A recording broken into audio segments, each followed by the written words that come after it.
পাকিস্তানের আয়োজনে উত্তর আরব সাগরে শুরু হয়েছে নবম বহুজাতিক নৌ মহড়া আমান 25। এতে অংশ নিয়েছে বাংলাদেশ। এছাড়া আরও রয়েছে চীন, যুক্তরাষ্ট্র, Indonesia, Iran, Japan, Malaysia, Sri Lanka, সংযুক্ত আরব আমিরাত এবং ওমানের নৌবাহিনীর জাহাজ।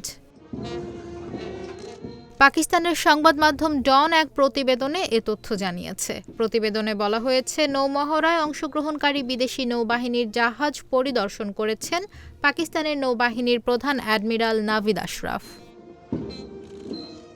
বিদেশি নৌবাহিনীর জাহাজগুলো পরিদর্শনের সময় নাভিদ আশরাফ বলেন, শান্তির প্রতি অঙ্গীকারকে প্রতিফলিত করে আমান মহড়া।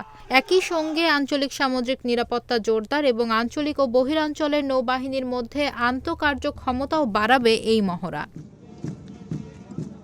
এ সময় পাকিস্তানের ঊর্ধ্বতন কর্মকর্তা এবং কমান্ডিং অফিসাররাও উপস্থিত ছিলেন। তাদের সঙ্গে মতবিনিময়ের সময়ে অ্যাডমিরাল নাভিদ আশরাফ বলেন, পাকিস্তান সামুদ্রিক নিরাপত্তা এবং সমুদ্রে শৃঙ্খলা বজায় রাখার জন্য সহযোগিতামূলক প্রচেষ্টায় বিশ্বাস করে।